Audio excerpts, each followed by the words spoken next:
burning the candle at three ends, and I thought a great pre-service would be for us to all take a nap for 15 minutes. So please oblige me. Actually, I've been in moldy buildings for the last week, so I'm a little congested. So if I sound weird, weirder than the normal, that's what's going on. This is Thanksgiving week. You're probably all aware of that.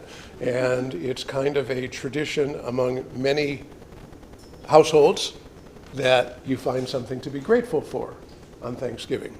So I decided to expand that into this, and I found a couple of people who are new thought and their view about gratitude. So I'm going to read a few of those, and then I would like whoever would like to share something you're grateful for. So nice, simple pre-service that focuses on gratitude. So the first one was Ralph Waldo Emerson, who I believe we all know. And what I did is I found them, and then I had ChatGPT summarize their comments. So otherwise I would be reading for hours, and that did not seem appropriate. So Ralph Waldo Emerson saw gratitude as a shift in perception, a way of awakening to the quiet abundance already woven into our days. For him, life opened itself more fully to those who learned to recognize the extraordinary within the ordinary. Gratitude sharpens the senses, helping us see more clearly the beauty that might otherwise pass unnoticed. For example, a changing sky, a kind word, a moment of insight. Emerson believed that when we attune ourselves to these gifts, we step into a world that feels more alive, more generous, and more responsive to the heart. That's Ralph Waldo Emerson's take on gratitude. Meister Eckhart, who I've heard the name repeatedly, I did not realize that he was from the 13th and 14th century. I thought he was more contemporary than that. But his view, he taught that gratitude is profoundly simple, so simple in fact that it becomes a doorway into the spiritual life. To him, a single expression of thanks could contain the essence of prayer, because gratitude draws us directly into the present moment. It invites us to let go of striving and rest in the truth that something good, something sustaining is already here. This awareness shifts our focus from what we fear to what supports us, grounding us in a sense of sufficiency and peace. Let's see here. I had Albert Schweitzer. Albert Schweitzer approached, and for those of you who might not know who he was a theologian, organist, musicologist, writer, humanitarian, philosopher, and physician. Apparently he had no spare time. Albert Schweitzer approached gratitude through the lens of reverence for life.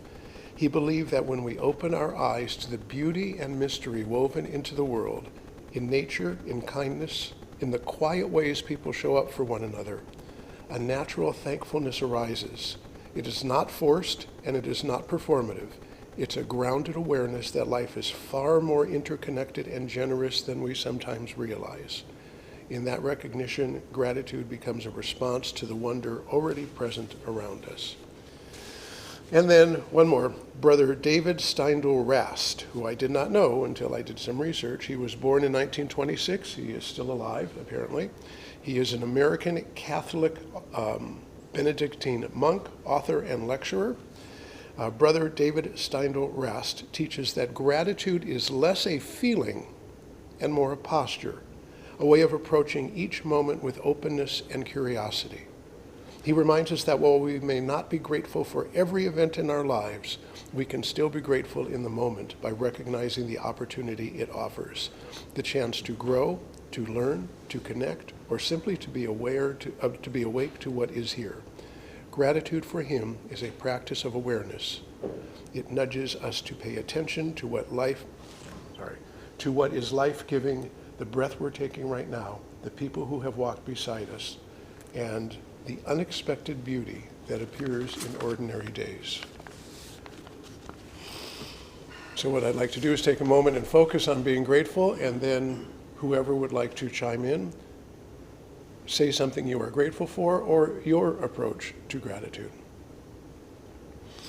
And just be present and be grateful for the fact that you can even just sit here and have this time to do this.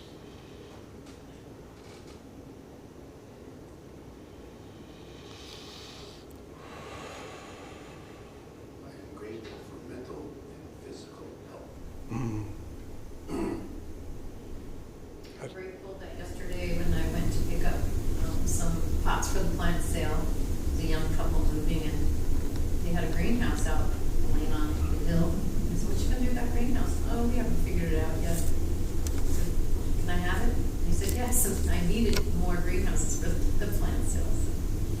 I'm very blessed. Wow. I'm grateful for walking with my dog at night and seeing Alan.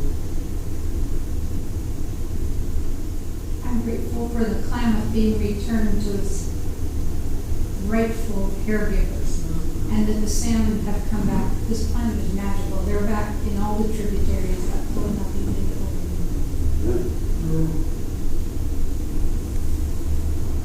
I'm grateful for my family, my children, and their children. The relationship that I have with them.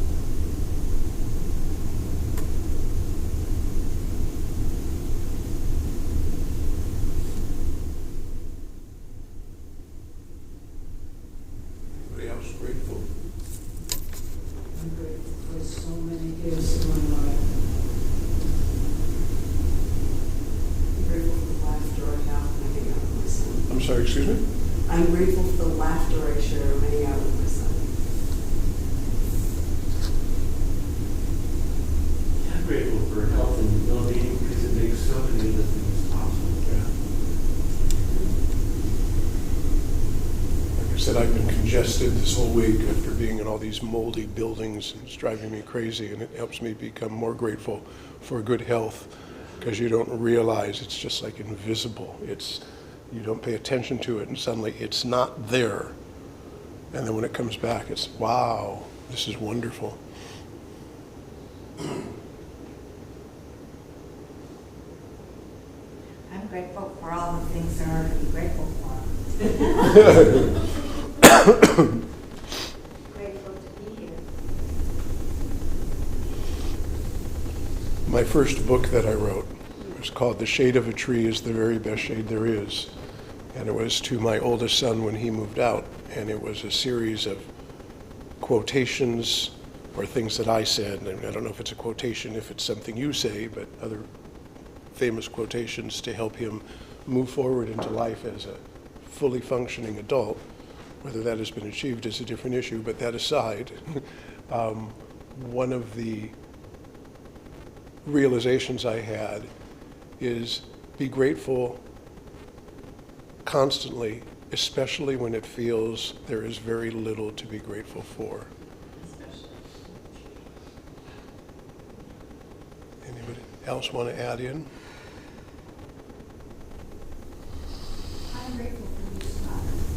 Well, wow, thank you. I'm grateful to hear that. I think we are. Yes, I was speaking for the group.